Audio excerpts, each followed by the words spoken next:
If you're a longtime viewer of mine, going all the way back to 2016 when I originally reviewed Suicide Squad, then you would know that in the intro of that review, I said that before the movie, I actually got to meet some of the members of the squad, including Harley Quinn and Mr. Wait, hold on. He's not in Birds of Prey. Hold on, guys, I got this. Let me do one little fix. There, all better. What is up, everybody? Random Man here, bringing you my review for Birds of Prey and the Fantabulous Emancipation of one Harley Quinn.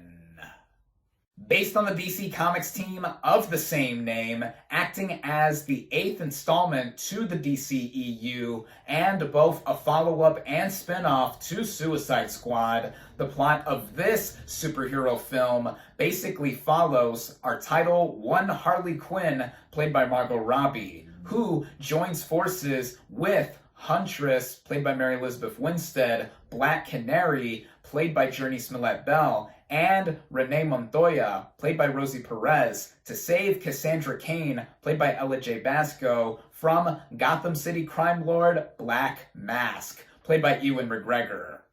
Going into this movie, I was moderately anticipating it, more on the higher side of that spectrum, but still anticipating it to some extent nonetheless, as it has Margot Robbie playing Harley Quinn in a movie all on her own, with, of course, some other people in the ensemble. Quinn was easily the best part of Suicide Squad, which, as I mentioned in the intro, I reviewed back during its initial release in 2016, and that and Batman vs. Superman I initially thought were okay-ish upon first reviewing them, but after time had went on and I have rewatched them, I have soured on both of those movies considerably. They're easily my least favorite films in the DCEU. However, I really enjoyed Wonder Woman and Shazam, so it gave me hope that Birds of Prey would turn out to be of some sort of quality. Starting out with the cast and their performances, let's begin with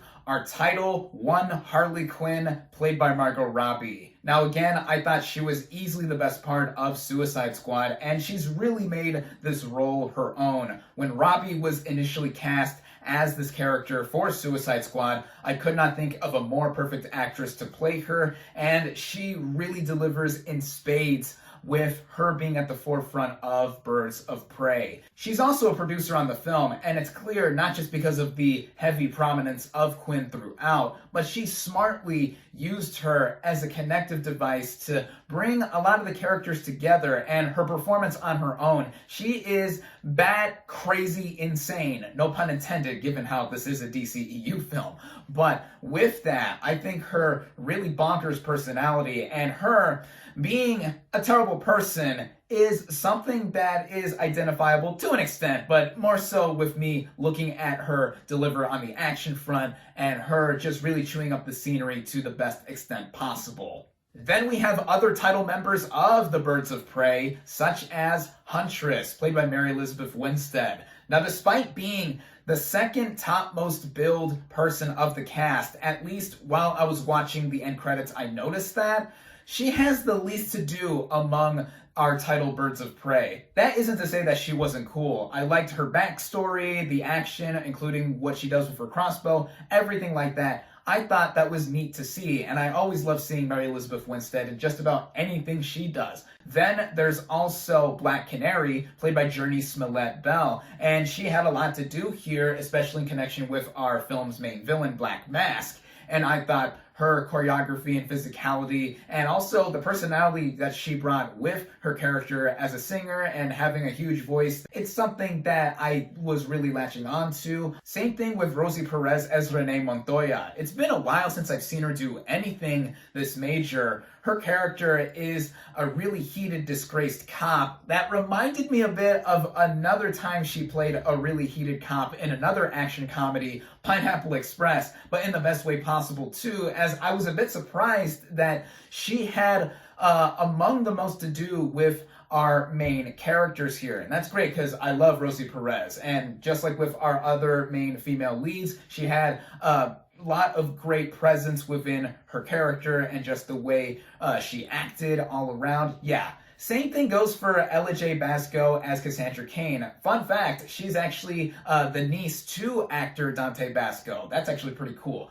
Her as Cassandra Cain, she is a little clever thief that is the main MacGuffin of sorts that gets all of her characters coming together and essentially going after or protecting her, depending on which character you're talking about. She reminded me a bit of Julian Dennison in Deadpool 2, and I will mention this film series a little bit later on in the review, mainly with it being a little kind of snarky child character that is involved with the main plot, and that is a big compliment to the film. I thought Basco did an especially solid job. And then we have our villains. Black Mask, as played by Ewan McGregor, I thought was the biggest standout of the movie cast-wise, aside from Margot Robbie as Harley Quinn. As, like Robbie, he chews up the scenery a lot. He is crazy as well, really obsessed with cutting people's faces off and making them into masks. Kind of reminded me of Face Off, but in any sense, wow. McGregor was having such a fun time. It really shows with how over the top he is, how overzealous, and just looking as insane as he is in the film. Yeah, he was easily my favorite actor in the film aside from Robbie as Harley Quinn. And then there's also Chris Messina as his right-hand man, Victor Zsasz. Him and Black Mask, I recall being famous Batman villains from some of the media I have consumed involving Batman. And I think that his incorporation with the film alongside McGregor's Black Mask made for a very sinister, vile, conniving kind of duo. And I think that with Black Mask being the showy kind of villain, and with Zsasz being the more direct and very cutthroat, literally and no pun intended kind of villain, wow. I thought they were a pretty dynamic duo. Not unlike Batman and Robin to some sort of degree. But I gotta say that everyone in the cast, no matter what they do, I thought they all did some pretty outstanding work, but of particular note has to go to, of course, Margot Robbie as Harley Quinn and Ewan McGregor as Black Mask. The writing of this film by Christina Hodson makes it very clear that this is a tongue-in-cheek, fourth wall breaking action comedy right in the opening sequence that is animated, and it's Harley Quinn voiceovering her backstory as a character, and it's segueing into the main plot. This instantly should remind anyone of the Deadpool film franchise. These are among the most famous action comedies that involve superhero and comic book characters, and they're also very rated R ones at that, and that applies to Birds of Prey as well, as this is the first DCEU film to be rated R2. With what it does and how the writing permeates across the rest of the film, in terms of how it is structured, the first two acts, I would say, really go for it in a no-holds-barred kind of way. It reminded me a bit of Suicide Squad in that regard, despite these films being helmed by different teams. David Ayer, of course, wrote and directed that film, while Birds of Prey is written again by Hodson and directed by Kathy Yan. So this is a female-led team in front of and behind the camera. But unlike Suicide Squad, where I thought its first act was choppily strung together to be one of the worst edited sequences I've seen in any movie from the past decade, Birds of Prey has a similar kind of approach that doesn't come off as jarring in the slightest, at least in my opinion, because once the movie does begin and it goes at the consistent rate as it does, where it is tongue-in-cheek, as I said, Harley Quinn breaks the fourth wall quite a bit, and we jump around between different plot lines and characters, eventually tying them together. It does so at a pace that I felt fit the erratic kind of feel that Harley Quinn's mind would be composed of, as it is mainly told from her perspective. But it is clear that it's a mostly Harley Quinn-focused kind of endeavor. Even in some TV spots I've seen recently before this film's release, it's been marketed as Harley Quinn in Birds of Prey, rated R, that kind of thing. And I had no problem with that at all, because, again, I love Margot Robbie as an actress on her own and as the character of Harley Quinn. So it makes me wonder how diehard comic book fans would react to this film, as it's not very Birds of Prey-centric until the very end. and it's mostly something we would see as a Harley Quinn film. In reality, this should have been called Harley Quinn and Friends or something along those lines to make it very clear that it is a Harley Quinn movie first and foremost, with some other strong female characters in the background. But again, I had no problem with it personally, as the story, as simplistic as it is too, and something we've seen time and time again before, with a character being a MacGuffin themselves, or having a MacGuffin that has both the heroes and villains coming after each other, and with how the characters are morally ambiguous, whether they're good or bad, but the bad characters are played up to the extent where they are definitively bad.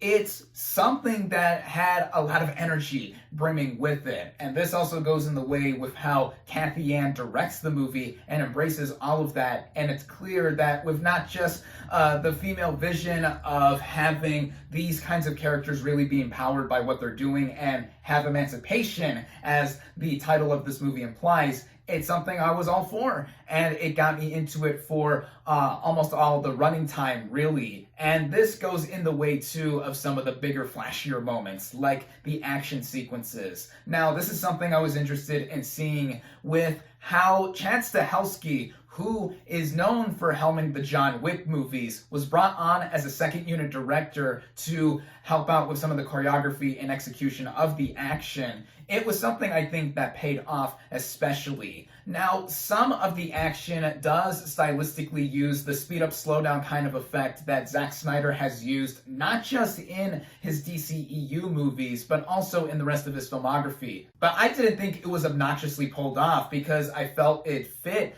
the style and tone of the movie. And as far as the rest of the action goes, it's very clearly done in camera. At least a lot of it was, as far as I could tell, especially with that one clip that was recently released online involving a rotating set. It's clear that Stahelski being brought on was a wise choice indeed, as it's clear that everything was so visible and stable in terms of all the action that was going on, all the stunt people, everyone throwing punches or just doing their kinds of moves. It was all visible, and with how it is all shot and all the rest of the technical merits as well, I gotta give a lot of praise to. The cinematographer for this film is Matthew Libatique, and I felt that he not only captured the action to a very skilled display, but also with the color palette and the overall look that this movie had visually. It's pretty colorful, and I don't just mean that literally with how Harley is a colorful character herself along with some of the other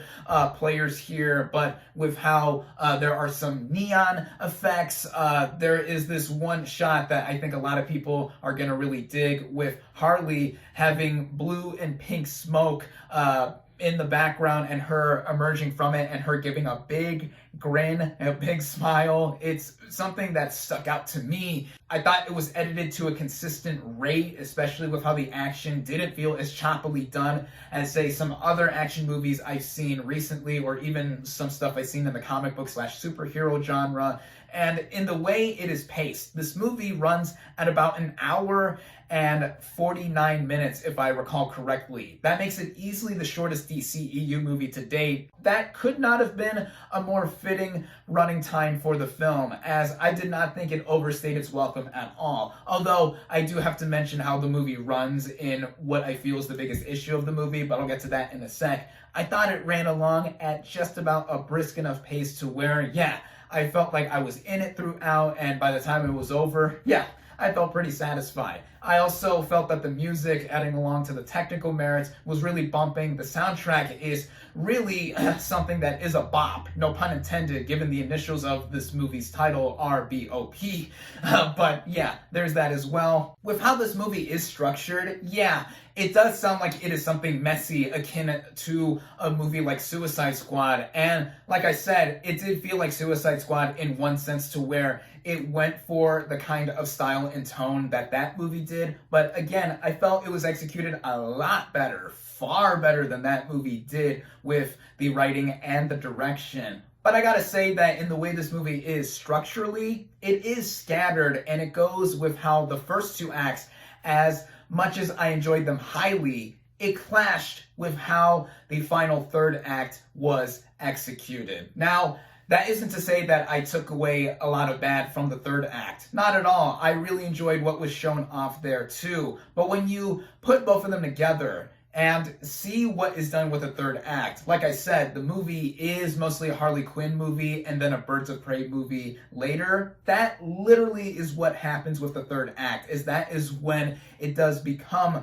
that Birds of Prey movie that some people, especially comic book enthusiasts, I would expect to be anticipating this movie to deliver on. Again, I don't know how they would feel overall, nor do I know the overall consensus from them. As someone who is not really an avid comic book fan, I know some knowledge in terms of lore between different properties and what have you, but I was mainly looking at this as a movie, as a viewing experience overall, just in general. This is also how I feel in connection to the movie's simplistic story and how the characters have varying screen time across this movie's length. Which reminds me to briefly bring up the movie's R rating. Aside from the obvious language and bursts of blood from headshots and other hits, this film could have been a pretty potent PG-13. Yes, there is a notable novelty for comic book movies nowadays being rated R, a la the Deadpool films, especially with how functionally funny they are through fourth wall breaks and other content, which, mind you, I feel Birds of Prey effectively executes as well. But in comparison to the Deadpool films, Birds of Prey is less explicit than those movies, and I felt could have been PG-13 to fit right in line with the rest of the DCEU slate. Oh well, I can't control how movies are rated anyway.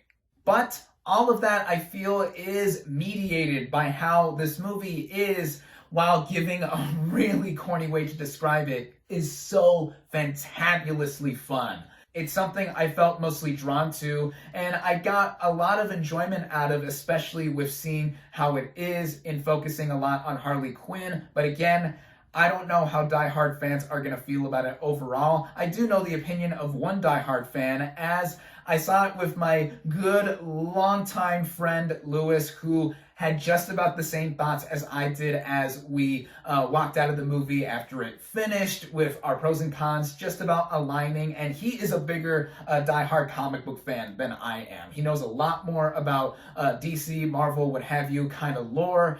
And I really had a fun time watching this movie with him. If you're watching this, Lewis, love you, bro. We gotta do this more often. Now, I know there are going to be those out there that take away this movie being described as fun as kind of a dirty sentiment, because that's an easy word to describe a movie that has a lot of flash bang boom kind of bombastic action and no real substance to it. But I do feel the movie does have substance to an extent, kind of like how I felt with Bad Boys for Life last month. And a lot of my enjoyment from that film did also extend from how surprised I was in how it was compared to the rest of the series. I felt it was by far the best of the three Bad Boys movies that we have gotten so far. And as I've made pretty clear across this review thus far, I really enjoyed Birds of Prey. This, Shazam, and Wonder Woman are now my top 3 favorite films in the DCEU thus far. I, of course, am really excited for Wonder Woman 1984 coming this summer, but just looking at Birds of Prey on its own, again, it is fantabulously fun.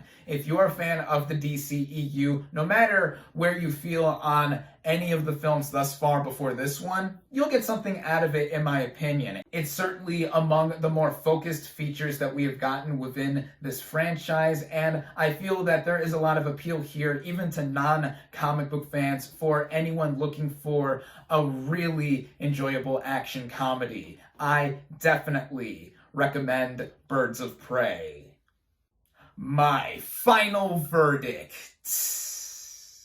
for Birds of Prey and the Fantabulous Emancipation of one Harley Quinn is 4 out of 5 stars.